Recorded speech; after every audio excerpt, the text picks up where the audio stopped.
There's an interesting kind of like conundrum though that I think I've like experienced when I'm talking to junior designers, which is I'm trying to, like you kind of said, like get this level of like craft, like, you know, mastery of my craft down. Yeah. And people get so focused on that, that it's hard to think intentionally, like, okay, how am I sewing better communication, better leadership, better, like all of these soft skills into my daily? Because you only learn them, get better at them and grow in them if you do them, if you try them, like you said. Right.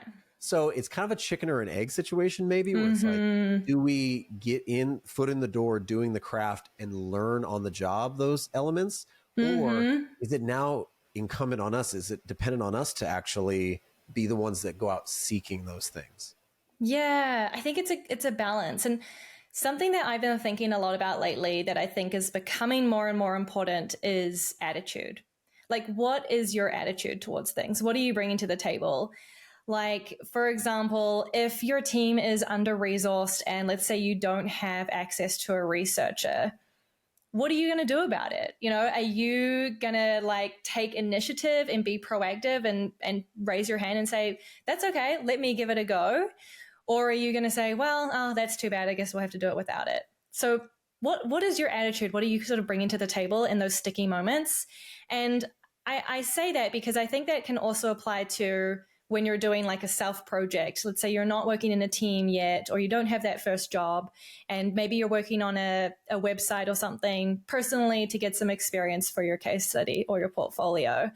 I talk to a lot of designers who feel under-resourced there as well. Like, well, I'm just doing this project by myself. It's not a real project. I don't have all the skills.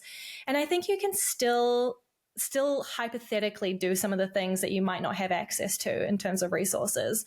So if you can't do the research, that's okay. What research would you do if you could do research? So talking about your intentions and what you would do, or even when it comes to thinking about like success metrics or what is the impact of the project, set yourself some goals at the start and sort of take initiative in terms of utilizing your own skills and seeing areas where you can sort of step in or step up when you might not necessarily have access to the right resources.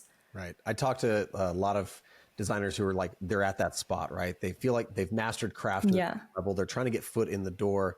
And, but I think some things you're laying out there, like there are just some basic character things. Like, are you a kind person? Like, are you willing to collaborate? Are you okay taking feedback? Or even this one, I think is like really hard for people, which is like, are you resourceful? Are you the person that given a task and you go, well, I don't know how to? Or are you the person who says, I don't know what to do. I'll figure it out though. I'll watch a video, one of the videos and freaking figure it out if I need to. Exactly. Like, I think like there's such a value to even just basic resourcefulness and kindness. Yeah.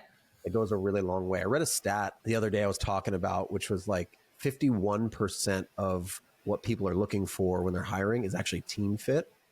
Like 51% now is like team fit. Like, do you suck? Are you not going to be good? Yeah. Are you like a cool person? Are you a cool person? We would like you to stay here for a while. We'd like to enjoy our daily. Monday through Friday. We'd like you to be part of that enjoyment. I don't want to have to battle you every time I tell you this isn't quite right. You know, it's like, those are just not things taught in school, though. I feel like 100%. Yeah. Like I wish that during my studies, it would have been so cool if there was just even one paper or one class on like team collaboration. Like I feel like when you learn design, you're in such a silo of like, I'm a designer, I'm doing everything by myself. And I see that sometimes reflected in case studies where it's all me, I like did all of this. And I would just encourage folks to consider like that there is, you know, more to a team or more to a project than just design. And if you have the experience, if you've been working, you know, in a team on a real project, mention your colleagues, talk about the engineers you worked with, talk about the PM. Maybe you worked with marketing. Yes, you're a designer and I want to see the design and hear about the design story, but what is your ability to collaborate and work with team members? What do you do if there's a disagreement in the project? You know, how do you work through those just fundamental things that we all experience? Yeah. That's so important. And I wish people would talk more about those moments.